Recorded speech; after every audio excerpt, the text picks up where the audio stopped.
listening to the Mindset Advantage podcast with Elliot Rowe and Dr. Tricia Gardner. So welcome to the show, and we'd like to thank our sponsor, BBO Poker Tables. That's bbpokertables.com.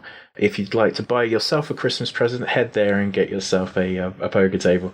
So this week we've got Fedor Holz coming on. A lot of you guys will know him. He's been one of the strongest MTT players over the last few years. He's won a WCOOP, and he's been incredibly successful. He's going to be coming on talking about what it takes to get into the high rollers, to be the most professional you can be, and how important mindset has been on his journey. So Tricia, what have you got for us today?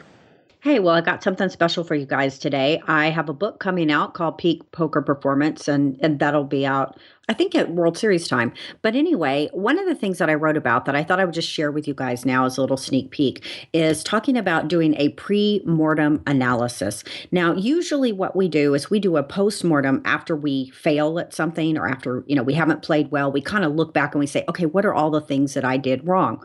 Well, a pre-mortem analysis helps you create a sort of prospective hindsight. So what you want to do is maybe you've made a final table, and before you get to that final table, you want to imagine you're on the other side of it and that you failed. You have not won. In fact, you've lost and things have gone poorly. Now, the reason you do this is because you're going to ask yourself, because you've imagined this and used that visualization that Elliot likes. So you're going to ask yourself, what went wrong? Why did I fail? And then you're going to come up with ideas. And what this is going to help you do is this is going to help you preempt possible mistakes. So does that kind of make sense? Because I know it's a little bit opposite of what we usually think of. Yes, certainly. So an idea of, imagining what can go wrong. Exactly. So therefore you have a list of things to really watch out for when you're playing. Exactly. So instead of just after the fact doing it, you kind of set up beforehand some things that you can really pay attention to and not fall into these certain mistakes or errors or what have you. And I think that could be a very good tool for people to use, especially if they're not sure where they can improve. If they're having issues thinking, what should I be working on?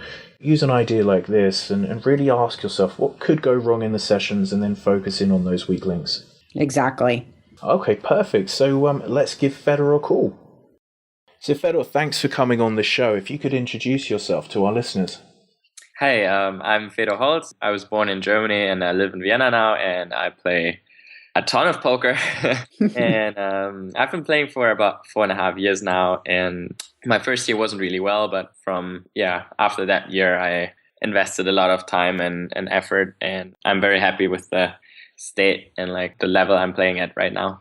Let me ask you a little bit about that. So you started out playing and then the things weren't going so well. What specifically did you do that maybe our listeners can do to improve your game? I think in general, for me, it was very extreme. And I think so in the way that I was playing super much. I was probably playing, or at least thinking about it. Even when I didn't play, I was constantly thinking about the game, and I couldn't stop thinking about it. So I literally spent every day on poker for 9 months, and I think that's very unhealthy and not a good. Just in general, whatever you do, it's not a good way to be successful, in my opinion. I think you should be doing it with your whole heart and give everything, but you have to have those moments where you can detach yourself from the thing and do something that is good for your body and your mind and refresh yourself. And for me, that was, I guess, the key, that I was at some point, I was really okay, I have to stop doing it the way I'm doing, because it was really you just feel that you don't treat your body well, you don't treat your mind well, you just grind away. And that way, downswings influence you so much more, because it is such a big part of your life. Whereas if it's only a part of your life in a balanced life, then you can get strength out of other things you're doing. And I think that was the most important lesson I've learned in that first year. So about it no longer being an obsession, but part of your life that you focus on, but then also having the exercise, the sport, the social life, things like that on the side. Exactly, yeah. I would say especially just a way of knowing that there are a lot of other things that, are fun and you really want to do, and you can just not think about poker for, a couple of hours, just doing something, enjoying something. And that's a really big deal, getting back and just having 50% more focus and like energy, and I think that was a big, like, the moment I started doing different things, and I did it very extreme by quitting my apartment and every commitment I had, and going on a world trip for about 5 months. And when I came back, literally from that day on, I just went upwards and I built my bankroll. So there's the power of life balance. And just in case any of our listeners don't know sort of the successes you've had in poker, what are some of the sort of the key achievements that you've had so far? I would say, I mean, a key achievement, I guess, is winning the WCOOP Main Event online. That was an insane feeling and obviously helped my bankroll a lot. In general, I would say staking is a key achievement for me in poker. Like, I've always been very successful with it. And I would say just like teaching people, or like trying to always improve in areas that are not skill, or like don't have to only be skill in poker, but also like managing and like socializing, learning, all these kind of things that matter a lot. That's very important too, because you can take that and take it to something beyond poker that you might do in like 3, 4, or 5 years if you decide to stop playing. Whereas if you only concentrate on being a good poker player, you might have a problem transitioning into something else. Yeah, I find it very interesting because I work a lot besides poker players with athletes and business professionals, and there's such a huge overlap in terms of the mental game skills that all the groups, possess. And it sounds like that's what you're saying too, is by getting into those other areas, you can just be more well-rounded and just more fully develop your mental game. But I do want to ask you, last night I saw a picture of you, Len Gilmartin put it out, and you had, with 7 people left, a third of the chips in play. And I think it's a WPT event you're playing, yes? Yeah, exactly. It's the Alpha 8 high roller of the WPT here in Vegas. I just flew in like a week ago, and it's been going really well for me. I won a huge pot, and from then on I could apply a lot of pressure because we're at the bubble right now, and actually play continues in 3 hours. So I'll prepare for that after. Well, I just wanted to ask for any of our listeners who've never amassed, that kind of chip stack. What's it like to be able to bully the rest of the table with your massive chip stack? I mean, it's just such a good feeling when you know that you don't bust, so that makes you feel like really comfortable and just enjoy, like, you're just happy overall because you know that you will end up in a very good situation. And obviously, I mean, this is one of those huge, this is $100,000 buy-in event. I put out some questions for you on Tiltbook. So one of the questions that came in was, are these high rollers, do they feel special to you now? Or is it just the same? Is it just poker is poker? It doesn't matter if it's a 1K or a 100K.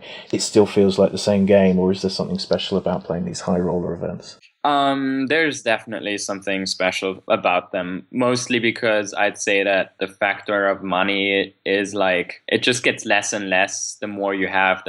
I would say that's just the way of life, that it's not really like the value of money, but more that the things that are attached to it. Like, I just really want to be good at what I'm doing. And there's no real indicator except making money in poker. Like, if you're really good, you win a lot of money consistently. That's like, I guess that's the rule. Or like, if you're really good, or like at poker, that could be just like playing in good games. That's being good at poker too. Like, game selection and all these kind of things matter too. But like, for me, I have this ambition to just be one of the best. And I know that in these tournaments, people, like, the best players play. So if I do well in them, that's my kind of like check if I'm right. And therefore winning a trophy here would just mean a lot to me.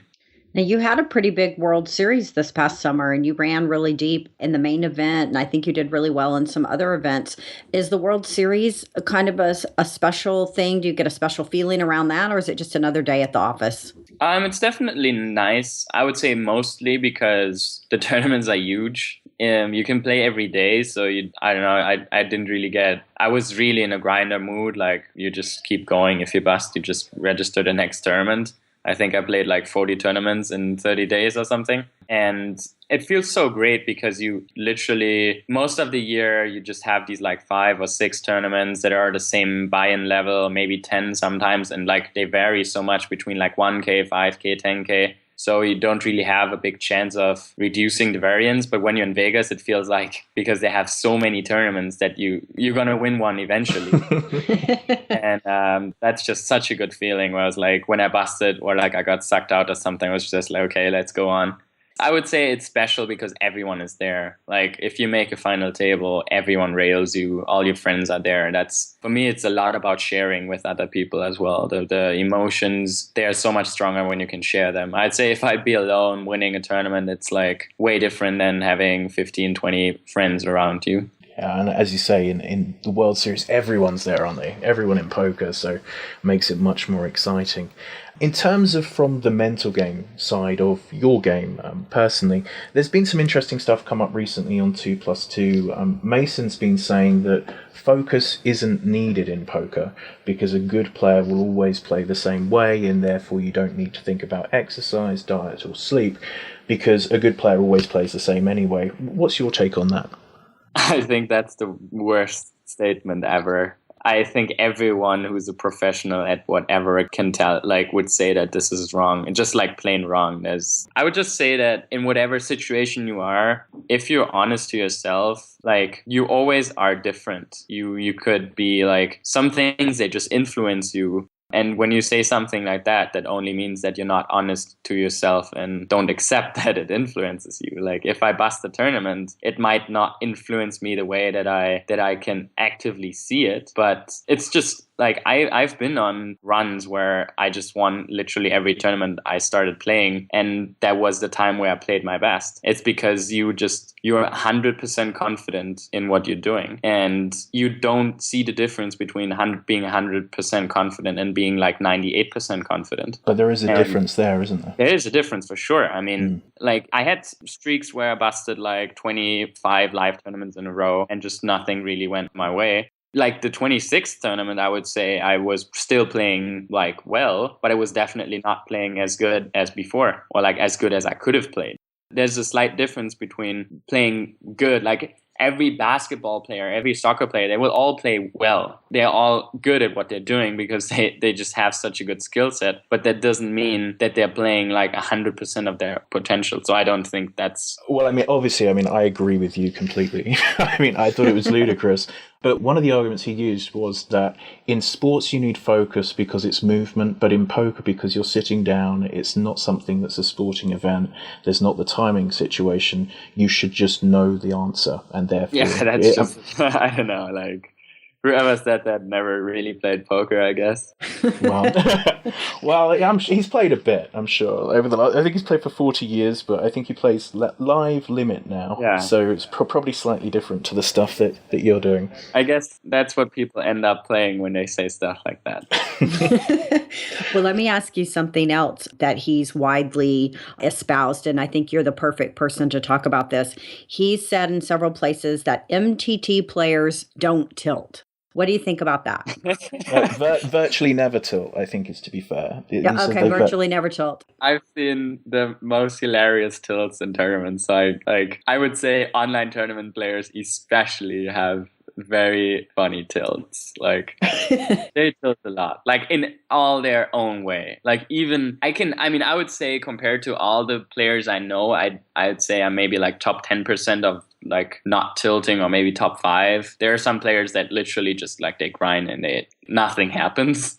But I'd had my fair share of like 2-3 moments this year where I was like annoyed by something. That's just because I'm honest about it. I could just say, yeah, I don't tilt, but like I do sometimes. That doesn't mean that I'm just like punting off a tournament, but that means that I might play a hand different than I would in a better state of mind. It doesn't mean that it has to be super bad. It's just suboptimal. Suboptimal, yeah. And I guess that's just how your brain works. You can't just be at 100% all the time. And I mean, from the mindset side, we've done a little bit of work with the hypnotherapy and things. How do you find that, and how do you find that helps you at the table?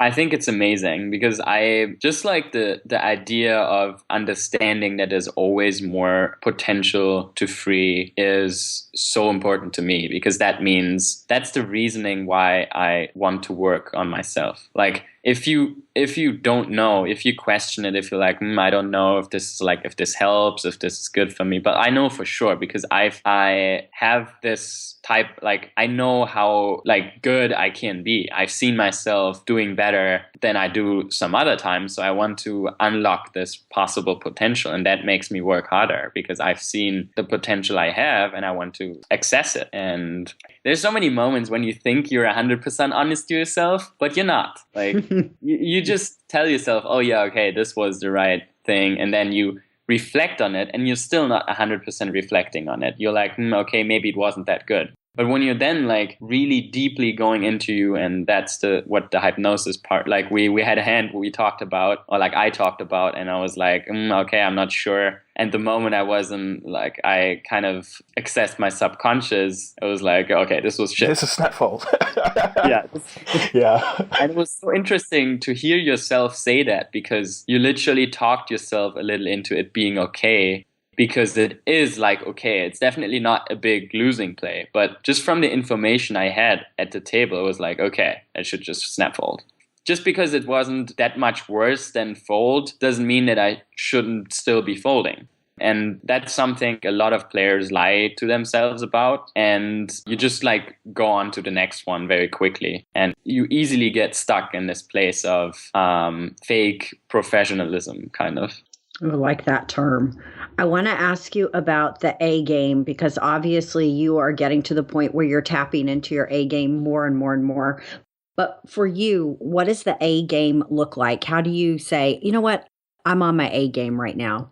I'd say the closest I've been so far was probably WSOP Europe Berlin.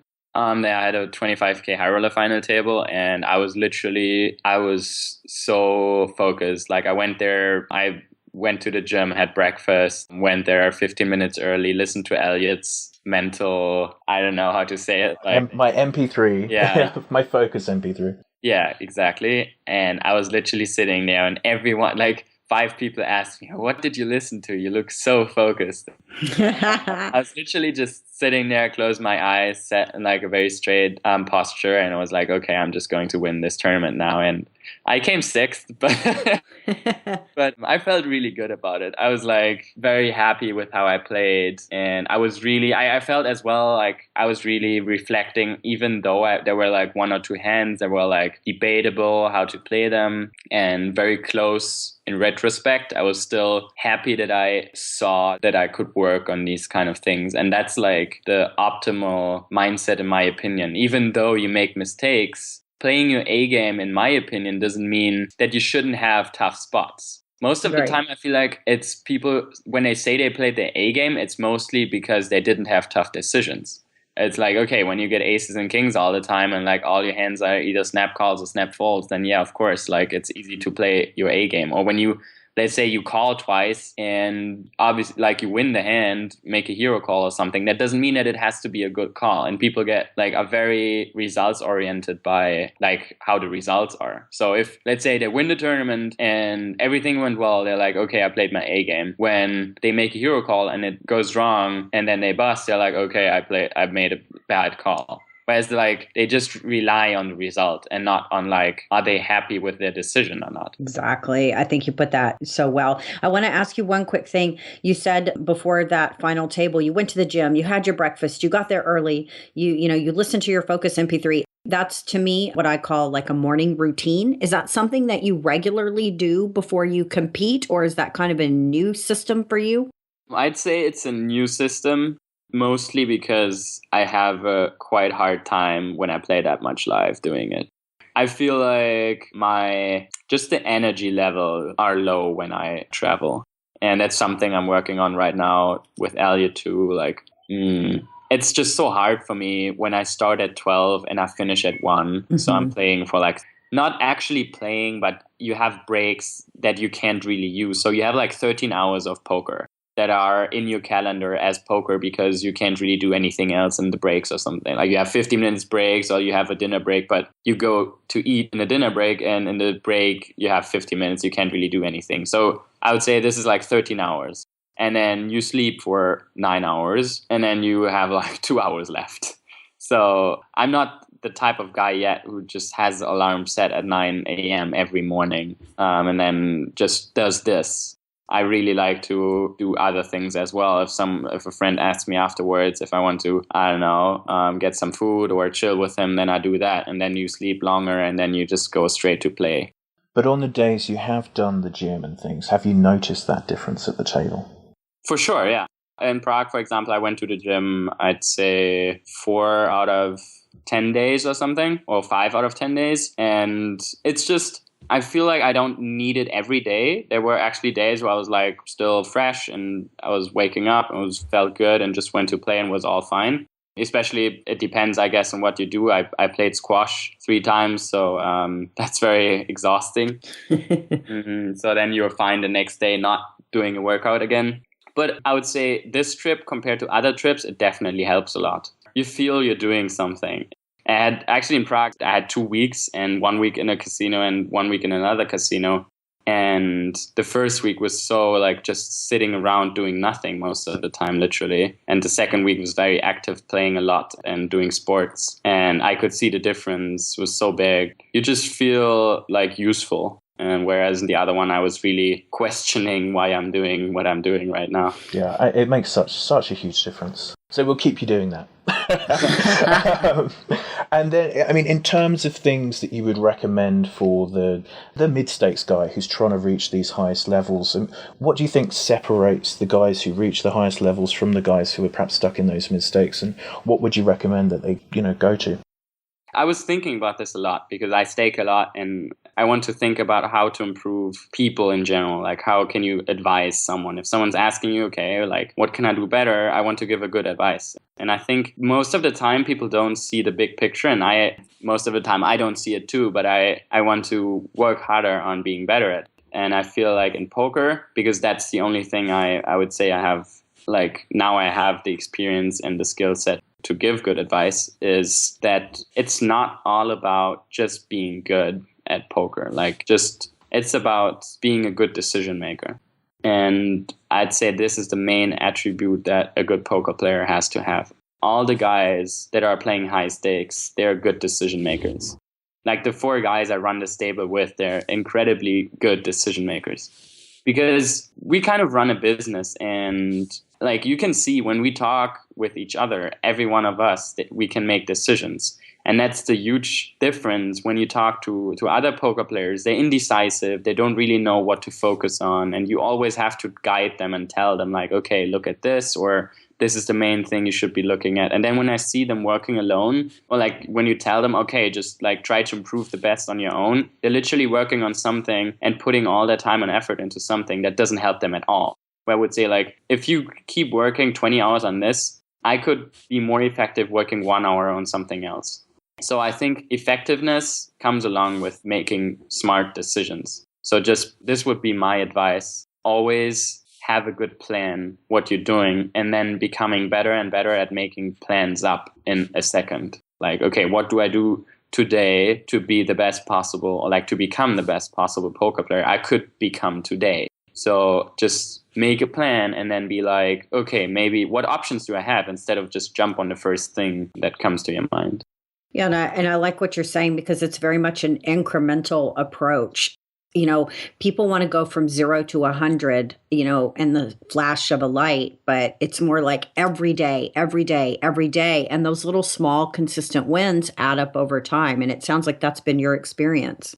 For sure. I would say my strength is not actually, I think, being like the smartest mathematical guy, or like the guy who's like actually the best in solving poker himself or something. I think where I exceed is that I extract information. I soak it up very fast. And I was always like looking for new ways to get valuable information. Whereas I see a lot of people that are just stuck and they give up very fast. They're like, oh, I don't have friends in poker I can talk poker to. So I'll just keep playing. Whereas I was like, how can I find new people I can talk to? And then after 2 years, I had this group of players that were like super hungry and wanted to become the best. And that just kept me going. And now 2 years later, we're all playing the highest stakes in all our limits. So I think that is something I'm extremely proud of, and especially of the other guys. And we just helped each other so much. And I think that's probably the biggest part of my success is the influence of other people. I mean, it's just so incredibly important to have that support network around you. And it's something we ask everyone who comes on. So see if you've got a good story here. What's the sort of the funniest or most extreme example of tilt you've seen over your career, maybe online or in the live events? Like, what's the biggest one that you've seen? I have this one thing in my head. Like, I think it was one of my first trips to a casino when I was like 18. We went to Rosvadov, and there's this guy, like, I don't know, he's like from Eastern Europe, and he's like a very strong guy, and I think he worked for like some underground police thing or whatever. And he's been playing poker and winning for a long time, I think. And there was this one situation where like he was playing, and I don't even remember if I was just watching or playing myself, but it was like a 1-3 game. And he was losing like hand after hand after hand. And then I think one of the guys, he sucked him out really bad.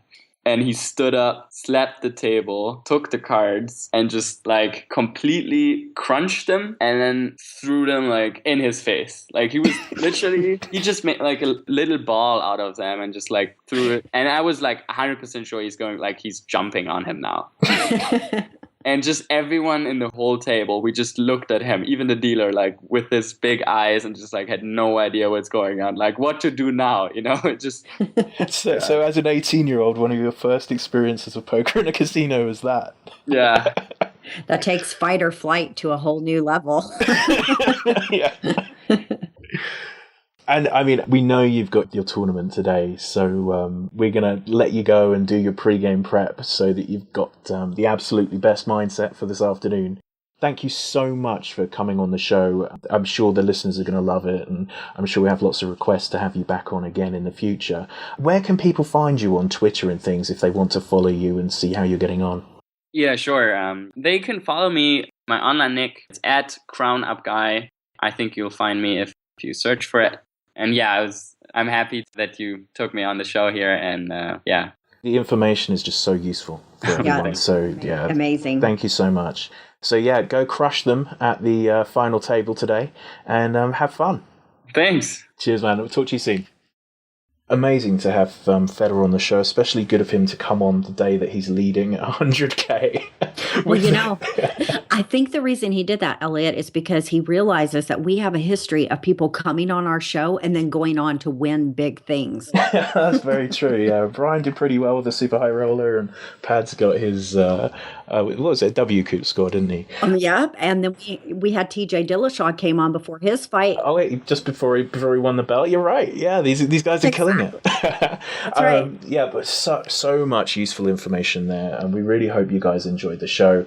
As I said at the end, I'm sure he's a guest we'll have come back in the future, just because he really just has so much information to share.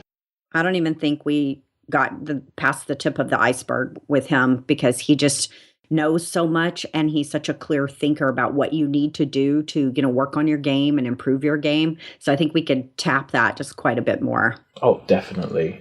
And just so you guys know, me and Trish are actually going to be doing a webinar on the 29th for goal setting for 2016, just to help make sure you've got everything in place so that you've got your goals set and that you're ready to perform at your absolute best and make the most of this year in poker. If you're interested in that webinar, if you head to pokermindcoach.com/webinar, and all of the information will be there. That's pokermindcoach.com/webinar. Yeah, and I just want to say, this is not going to be a typical boring goal-setting workshop. We're going to give you tools and strategies and ideas that you can use to set up your vision for your ideal 2016, and also steps to how you can achieve, whatever those visions might be. And where can people find out about your work, Tricia? You can visit me over on my website, drtriciacardner.com, and I've been putting up recently some articles and free videos and things, so do come check that out and see what I've got going on. And if you're interested in the MP3s that Fedor was talking about, head to my website, that's pokermindcoach.com, and you can find the MP3s there. We look forward to talking to you in the new year, or even better, seeing you at the webinar. Awesome. We'll talk to you soon. Bye, guys. You've been listening to the Mindset Advantage podcast with Elliot Rowe and Dr. Tricia Gardner. To get any resources mentioned in the episode or to listen to past shows, visit pokermindcoach.com/TMA podcast. Thanks for listening.